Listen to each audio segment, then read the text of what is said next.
mengkonsumsi? Konsumsi atau mengkonsumsi? Kata bakunya. Mengkonsumsi. Kalau ini berubah atau mengubah? Merubah.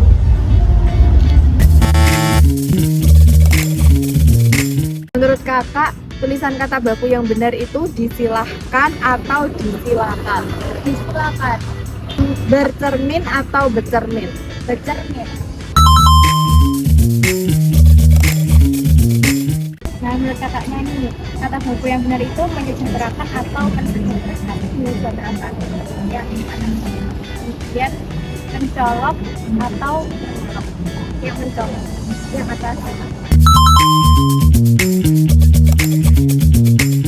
Nah, menurut adiknya ini, kata yang benar itu sholat atau salat?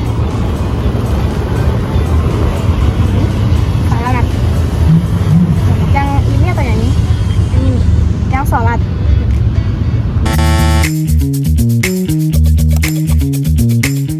Ada beberapa masyarakat yang sudah mengenal penulisan kata baku yang baik, dan ada juga yang belum mengenal dan tidak tahu perbedaan apa itu kata baku dan apa itu kata tidak baku.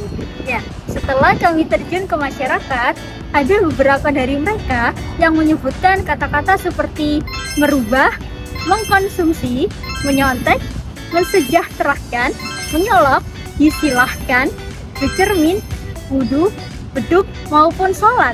Nah, padahal dalam Kamus Besar Bahasa Indonesia, kata-kata itu termasuk kata tidak baku karena bentuk kata itu ada aturannya, terutama soal imbuhan yaitu afiks, sufiks, infiks, dan juga konfiks.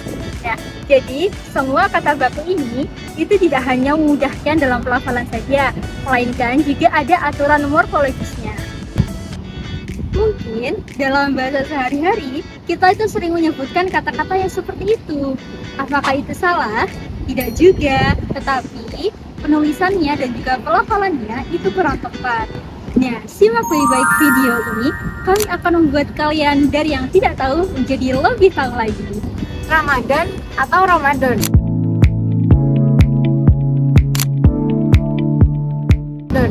Nah, kata seperti Ramadan, Ramadan, dan Ramadan merupakan tidak baku karena masih terpengaruh penulisan Arab yaitu do.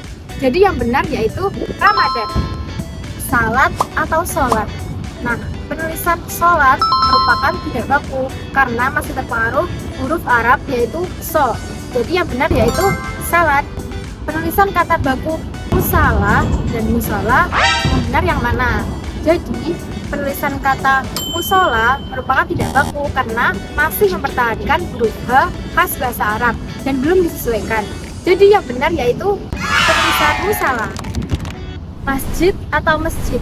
Nah, jadi penulisan bentuk masjid adalah standar resmi. Kata masjid tidak baku karena merupakan bentuk lama yang sudah tidak lagi digunakan dalam standar bahasa Indonesia. Jadi yang betul adalah masjid. Sahur atau sahur? Nah, jadi penulisan kata sahur sesuai ya dengan pelafalan dan ejaan baku. Sedangkan kata sahur tidak baku karena merupakan pengaruh bahasa daerah atau kebiasaan pengucapan sehari-hari. Jadi yang betul yaitu sahur. Beduk atau beduk? Jadi bentuk beduk telah dibakukan dalam KBBI. Nah, sedangkan kata beduk tidak baku karena hanya variasi pengucapan di beberapa daerah. Jadi yang benar yaitu beduk, wudu, atau wudu.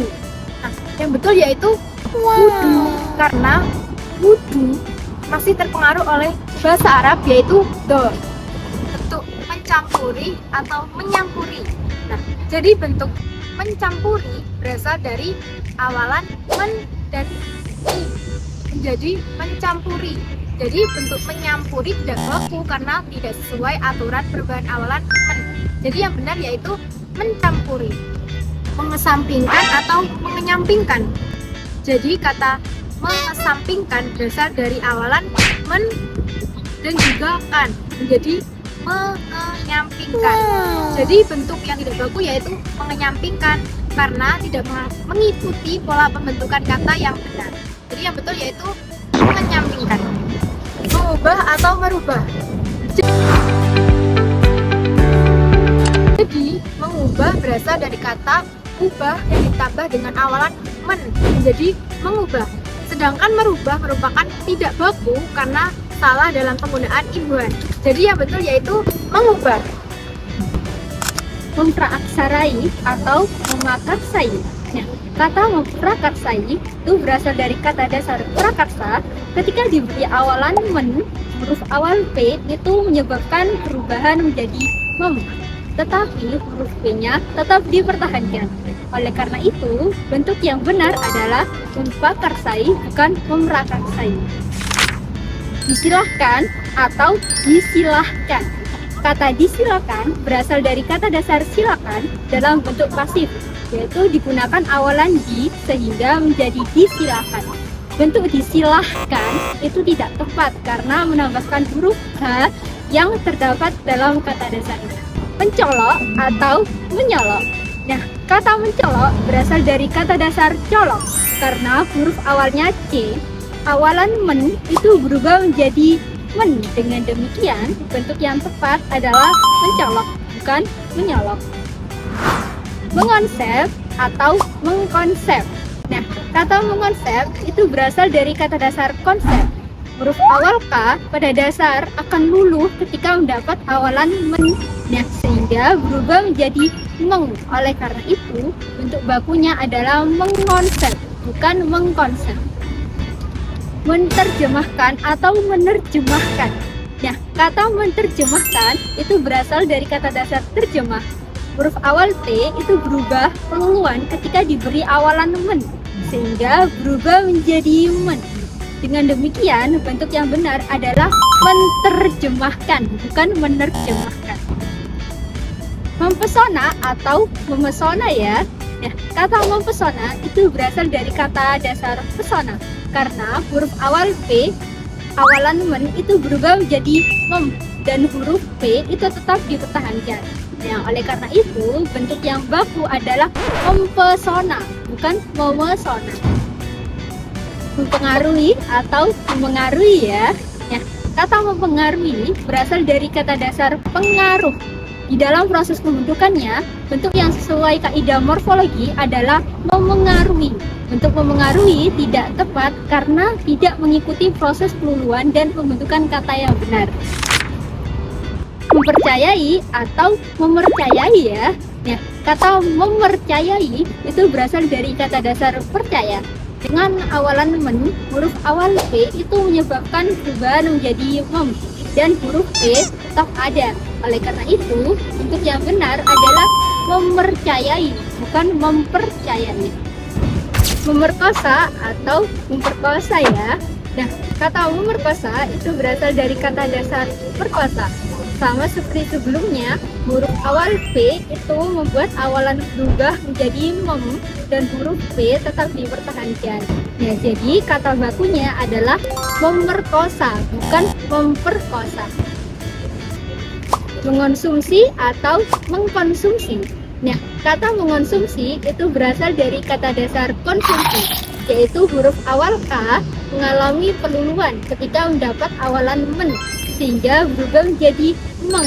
Nah, dengan demikian, bentuk yang benar itu adalah mengonsumsi, bukan mengkonsumsi.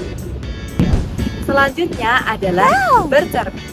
Sering dituliskan bercermin, padahal yang benar adalah bercermin. Karena awalan ber itu tidak berubah ketika bertemu dengan kata dasar cermin. Jadi yang benar adalah bercermin. Kata mensejahterakan atau menyejahterakan. Mensejahterakan itu kurang tepat ya. Bentuk yang benar adalah menyejahterakan. Karena huruf S itu luluh dan berubah menjadi men. Jadi penulisan yang benar adalah menyejahterakan. Mentiriskan atau meniriskan. Mentiriskan itu salah ya. Yang benar adalah meniriskan. Karena huruf luluhnya itu adalah huruf T. Jadi yang benar adalah meniriskan. Nah, penulisan yang benar itu mentakdirkan atau menakdirkan ya. Mentakdirkan itu seharusnya menakdirkan. Dengan alasan yang sama, yaitu karena adanya peluluhan huruf T. Jadi yang benar itu adalah menakdirkan. Lalu penulisan kata baku selanjutnya yang benar adalah mencontek atau menyontek. Mencontek yang sering kita dengar ternyata kurang tepat karena bentuk bakunya adalah menyontek. Lalu mentertawakan atau menertawakan ya.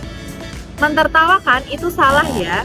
Yang benar adalah menertawakan karena huruf T itu juga luluh. Lalu menafsirkan atau mentafsirkan.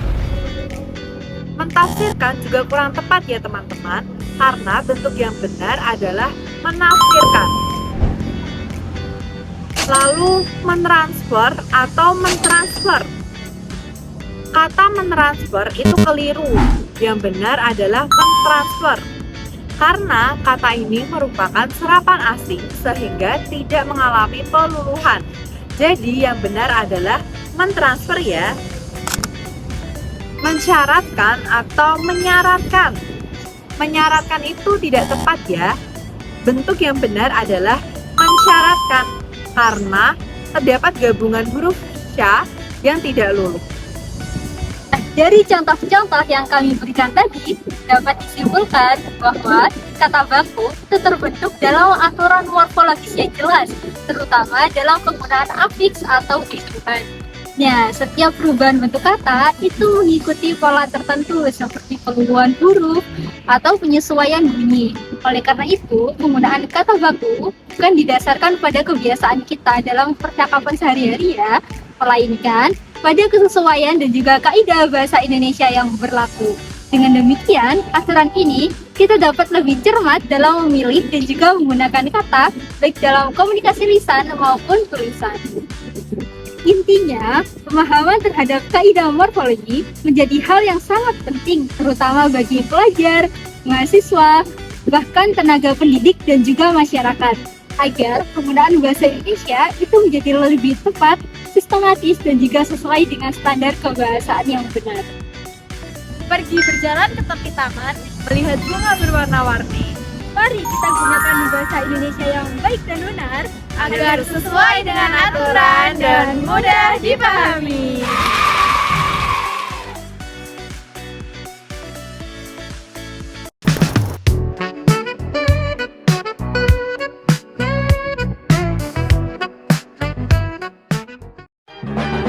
One is the loneliest number that you'll ever do. Two can be as bad as one. It's the loneliest number since the